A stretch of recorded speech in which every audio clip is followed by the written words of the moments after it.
Hello बच्चों, आज का जो टॉपिक हम डिस्कस करेंगे वो टॉपिक है इलेक्ट्रिक मोटर। बहुत ही प्यारा सा टॉपिक है और आपको ये टॉपिक बहुत ही अच्छे से समझ में आने वाला है। ठीक है, आपने इलेक्ट्रिक मोटर को अपने घर में कहीं ना कहीं देखा होगा, पंखे को घूमते हुए देखा होगा, वॉशिंग मशीन को चलते हुए देखा होगा। तो बहुत सारे इलेक्ट्रॉनिक आइटम्स ऐसे हैं जो इलेक्ट्रिक मोटर पे वर्क करते हैं। ठीक है, तो इलेक्ट्रिक मोटर होता क्या है, इसका एप्लीकेशंस क्या है, इसकी वर्किंग क्या है, इसका प्रिंसिपल क्या है, ये सारे तमाम चीजें हम आज इस वीडियो में कवर करने वाले हैं। तो पहली चीज, ये जो वीडियो है ये specially for class 10th CBSE as well as ICSE के बच्चों के लिए है।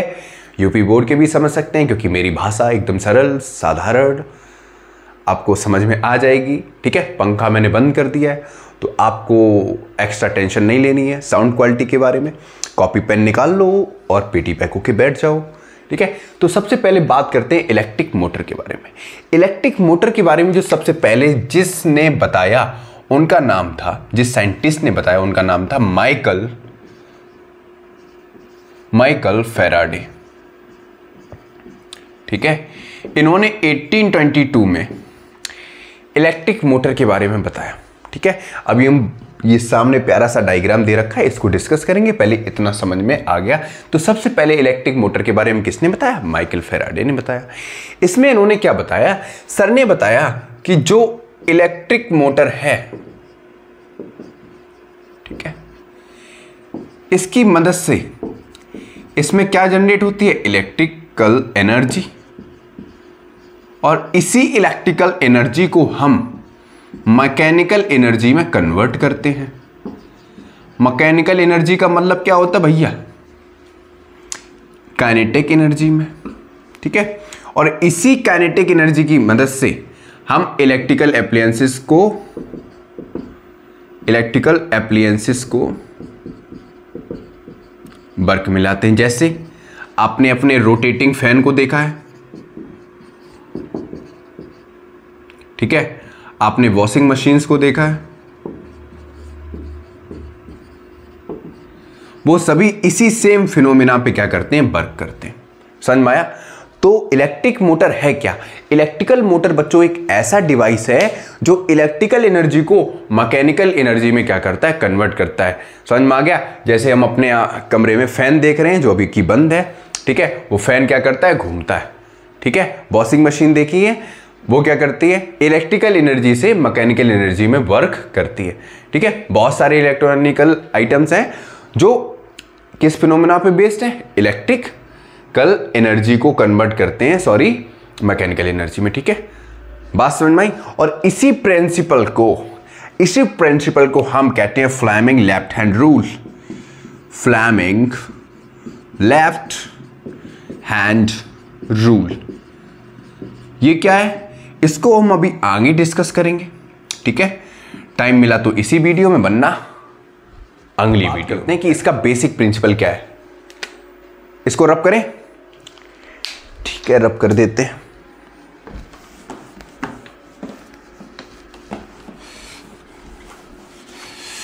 धम धम तम तम टिक टिक टिक। ठीक, अब इसका बेसिक प्रिंसिपल समझते हैं। बेसिक प्रिंसिपल होता क्या है? तो बच्चों यहां पर हम इलेक्ट्रिक मोटर का बेसिक प्रिंसिपल समझने की कोशिश करते हैं। सिंपल सा ऐसे समझो, जब कोई करंट मैग्नेटिक फील्ड से गुजरता है तो उसके ऊपर एक फोर्स लगता है और वो फोर्स क्या करता है? कॉइल को रोटेट करता है। ठीक, जब कॉइल रोटेट होती है तो वहां पर क्या होता है? इलेक्ट्रिक मोटर अपना काम करती है। समझ में आया?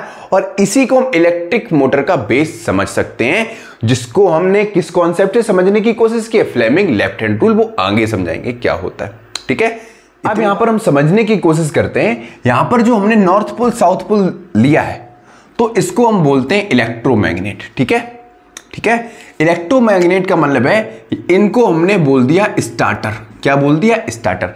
मतलब जो ये मैग्नेट आप देख रहे हो, ठीक, ये क्या है? एक परमानेंट मैग्नेट है, मतलब फिक्स्ड है। ठीक है, इसके बीच में ये लिया है हमने एक आर्मेचर कॉइल, जिसको हमने कॉपर से बाइंड किया है। ठीक है, ये कॉपर की कॉइल है, ठीक, ध्यान से सुनना, आयरन की नहीं है, ये आर्मेचर कॉइल है, किससे बाइंड? कॉपर से, ठीक है। इसमें कॉपर के लूप लगे हुए हैं, ध्यान से सुनना। नीचे मैंने लगा दी स्प्लिट रिंग, यहां पे ये जो देख रहे हो ये वाला रीजन, ये क्या है? स्प्लिट रिंग है, ठीक है। और ये वाला जो रीजन है, ये बॉक्स टाइप की ये दिख रहे हैं आपको, ये इनको बोलते हैं ब्रशेस। बीच में लगा दिया है कम्यूटेटर, ठीक है। इन सब का काम क्या है अभी मैं बताऊंगा बाद में। और इनको फर्दर कनेक्ट कर दिया है बैटरी से, स्विच से, और बीच में दे दिया ये हैंडल, ठीक है। समझ में आया? अब कहानी स्टार्ट करते हैं अच्छे तरीके से। तो इस कॉन्सेप्ट को समझने के लिए सबसे पहले बात करते हैं मैग्नेट के बारे में। तो सबसे पहले जो रोटेटिंग मैग्नेटिक फील्ड के बारे में किसी ने बताया, मतलब इलेक्ट्रिक मोटर में रोटेटिंग मैग्नेटिक फील्ड के बारे में जिसने बताया वो थे निकोल टेस्ला, ठीक है। बताएंगे इन्होंने क्या किया।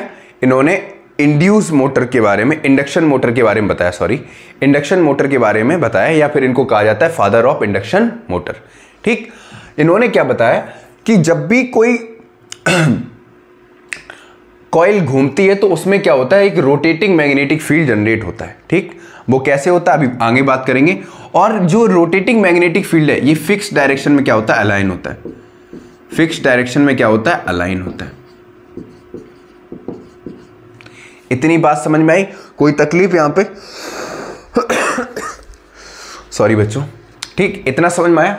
अब थोड़ा मैं पूछूं आपसे कि आपने अगर पढ़ा हो कि परमानेंट मैग्नेट क्या होता है, परमानेंट मैग्नेट क्या होता है, मैं आपसे पूछूं तो आप क्या बताओगे?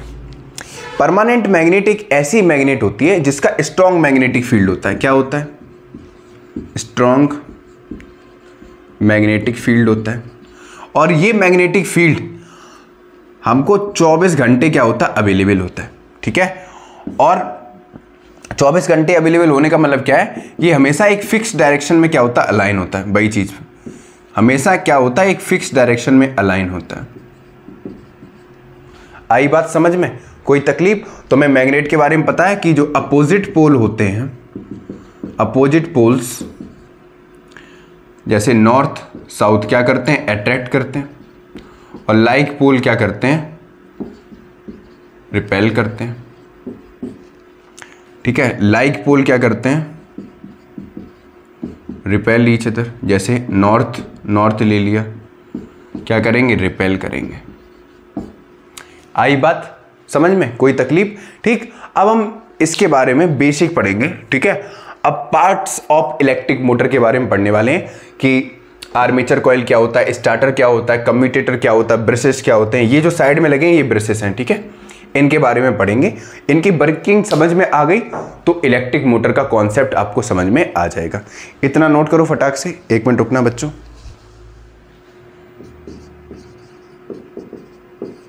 Parts of electric motor. तो सबसे पहला इसमें है स्टार्टर, ठीक है। स्टार्टर को हम परमानेंट मैग्नेट भी बोलते हैं,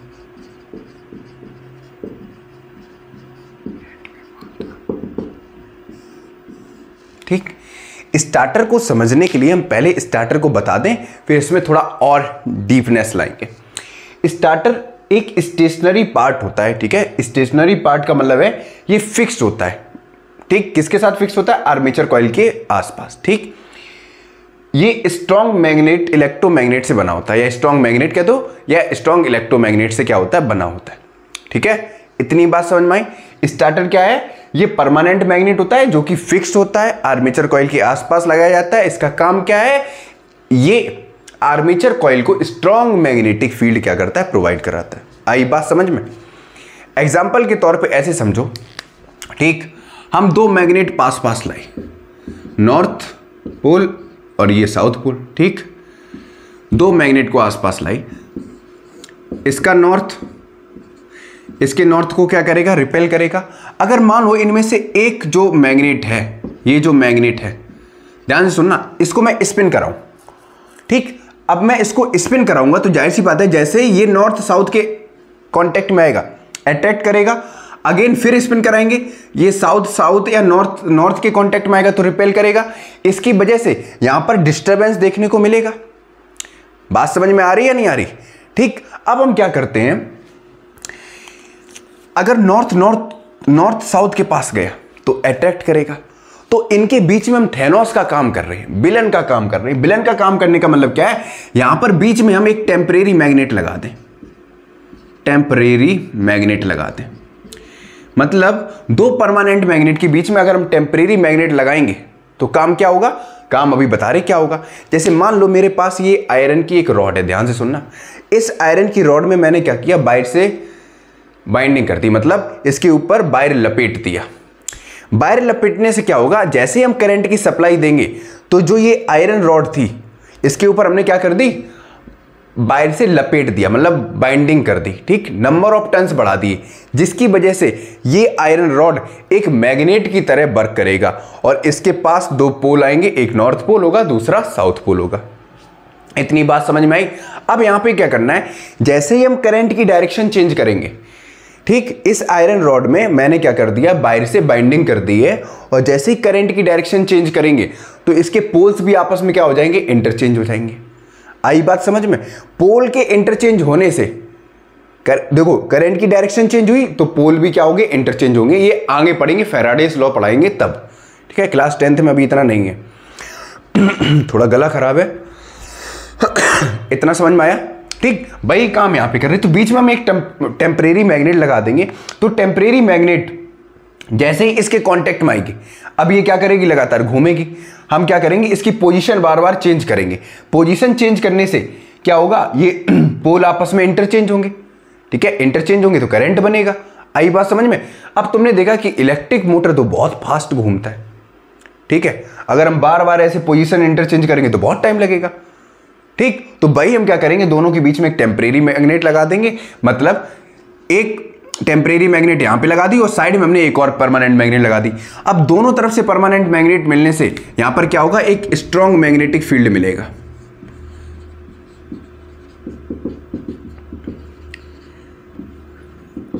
ठीक, सॉरी बच्चों, यहां पर 3D डायग्राम नहीं बना सकते, थोड़ी भावनाओं को समझो। अगर आपके पास बुक है एनसीईआरटी तो उसको देखो, साथ में लेकर बैठो।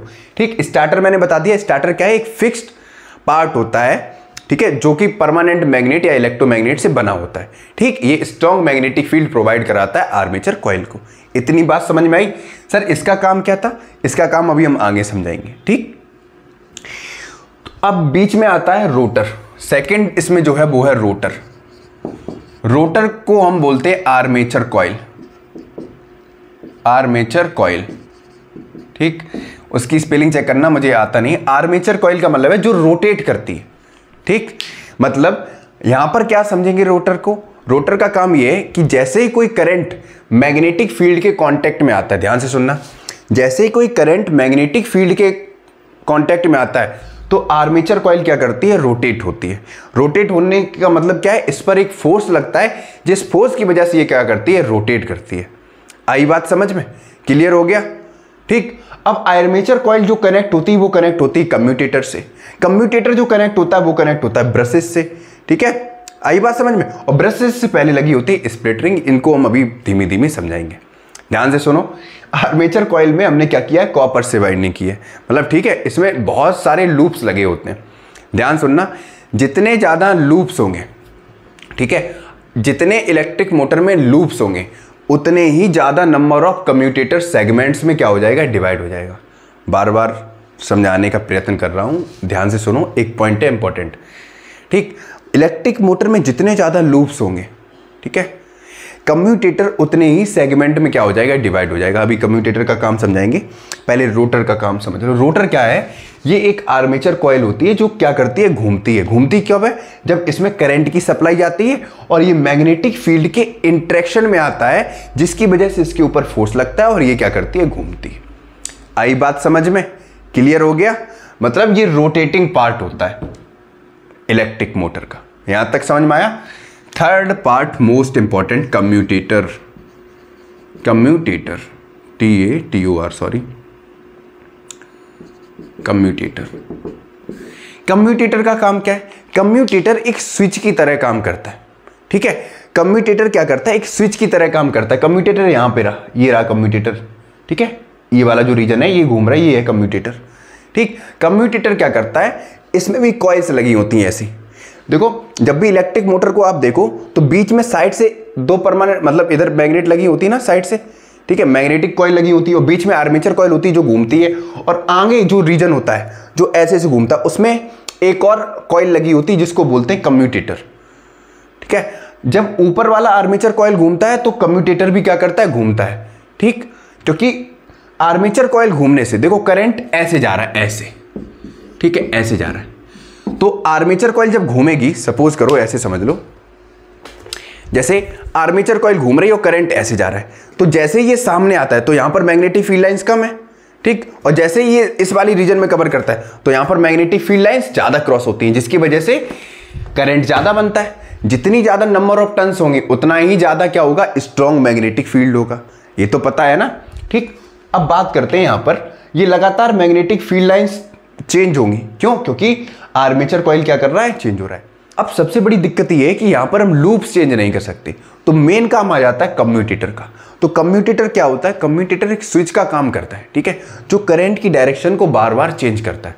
करंट की डायरेक्शन को बार बार चेंज करने का मतलब ये है कि जो ये कॉइल है, जो रोटर है, आर्मेचर कॉइल है, ये लगातार घूमता रहे, समझ में आया, और लगातार घूमेगा तभी ये आउटपुट पे क्या देगा, हमको मैकेनिकल एनर्जी देगा। आई बात समझ में, इतनी बात समझ में आई। क्लास 10th में इतना ही है, बहुत डीपली नहीं है, ठीक। बस एक चीज याद रखना कि इलेक्ट्रिक मोटर में जितने ज्यादा लूप होंगे, हमेशा कम्यूटेटर उतने ही सेगमेंट में क्या हो जाएगा, डिवाइड हो जाएगा। समझ में आया, क्लियर हो गया। कभी आगे इसको 3D डायग्राम से समझाने की कोशिश करेंगे, बहुत प्यारा सा टॉपिक है, ठीक है। क्लास 12th में डीप है तो बहुत डीप तरीके से समझाएंगे, अभी 10th में इतना ज्यादा नहीं है, ठीक। फिर बीच में यहां पर लगे होते हैं ब्रशेस। अब ब्रशेस क्या होते हैं, ये भी स्टेशनरी होते हैं, ठीक। जो ब्रशेस होते हैं ये साइड से दे रखे हैं, देखो ये वाला और ये वाला, ये क्या होते हैं, ब्रशेस होते हैं। ये कम्यूटेटर से अटैच्ड होते हैं, लेकिन कैसे होते हैं, फिक्स होते हैं, क्योंकि कम्यूटेटर घूमता है तो कम्यूटेटर के घूमने से ब्रशेस क्या हो जाते हैं, घिस जाते हैं, ठीक। तो ये घिसे ना तो इसमें हम क्या कर देते हैं, बीच में स्प्रिंग की सप्लाई दे देते हैं, स्प्रिंग लगा देते हैं, तो स्प्रिंग से ये अटैच होता है, ठीक। तो ब्रशेस का काम क्या है, ब्रशेस कम्यूटेटर के बीच में सेगमेंट का काम करता है। जैसे ही करंट ब्रशेस से होते हुए जाता है, क्यों, क्योंकि कम्यूटेटर के ये कांटेक्ट में होते हैं, कम्यूटेटर के कांटेक्ट में होते हैं, तो मतलब सीधा सा है कि जो करंट है वो स्मूथली रोटर तक पहुंच सके। आई बात समझ में, फिर से समझा रहा हूं। देखो जो ब्रशेस होते हैं वो कम्यूटेटर के कांटेक्ट में होते हैं, ठीक। कम्यूटेटर कांटेक्ट होने का मतलब क्या है, जैसे ही यहां से करंट की सप्लाई जाती है तो कम्यूटेटर की मदद से ये कहां चला जाता है, कॉइल में करंट पास होता है। मतलब रोटर में स्मूथली करंट पहुंचाने का काम कौन करता है, ब्रशेस करता है, ठीक। क्लियर हो गया। तो ये थे इसके फंक्शंस। स्प्लिट रिंग क्या करते हैं, स्प्लिट रिंग बीच में लगी होती है, ठीक है, ठीक। स्प्लिट रिंग का काम ये है कि ये बीच में लगी होती है और इसके अंदर से बाहर जाता है, ठीक। अगर स्प्लिट, देखो ये घूमेगा क्योंकि आर्मेचर कॉइल घूमेगी तो प्लस माइनस आपस में आएंगे, इंटैक्ट होने का मतलब क्या है, क्रॉस लिंक होंगे और बाहर ब्रेक हो जाएगा, तो बीच में लगा देते हैं स्प्लिट रिंग, और उस स्प्लिट रिंग के अंदर से क्या होते हैं, बाहर पास करते हैं। जैसे स्प्लिट रिंग ऐसे होती है, इसके अंदर से बाहर लगे होते हैं, तो आपस में बाहर क्या होते हैं, क्रॉस लिंक्ड नहीं होते हैं, टूटते नहीं है। स्प्लिट रिंग का काम इतना सा है। आई बात समझ में। ये बताओ कि जो इलेक्ट्रिक मोटर है वो चलती कैसे है, तो सीधा सा बोलोगे कि जब रोटर में करंट फ्लो करता है, ठीक है, तो जब रोटर में करंट फ्लो करता है तो वहां पर वो मैग्नेटिक फील्ड के कांटेक्ट में आता है, मतलब इंटरेक्ट करता है, ठीक। करंट मैग्नेटिक फील्ड के साथ इंटरेक्ट करता है, जिसकी वजह से उसके ऊपर एक फोर्स लगता है, फोर्स लगने की वजह से वो क्या करता है, रोटर घूमता है और हमको आउटपुट पे मैकेनिकल एनर्जी मिल जाती है। अच्छा, लास्ट में याद रखना, फादर ऑफ इंडक्शन मोटर कौन है, फादर ऑफ इंडक्शन मोटर है निकोल टेस्ला, ठीक। इन्होंने सबसे पहले रोटेटिंग मैग्नेटिक फील्ड के बारे में बताया था। और इलेक्ट्रिक मोटर के फादर कौन है, माइकल फैराडे, ठीक है। Faraday's law of electromagnetic induction समझाएंगे तब आपको समझ में आएगा, ठीक। इतना समझ में आ गया, कोई दिक्कत? अच्छा, यहां तक समझ में आ गया। अब एक चीज याद रखो, इस प्रोसेस में जो मोटर को एनर्जी मिलती है, इस प्रोसेस में जो मोटर को एनर्जी मिलती है उसको बोलते हैं इलेक्ट्रिकल एनर्जी, और जो एनर्जी हमको आउटपुट पर ऑब्टेन्ड होती है उसको बोलते हैं मैकेनिकल एनर्जी। आ गई बात समझ में? क्लियर हो गया? ठीक है, आज के लिए इतना ही रखते हैं।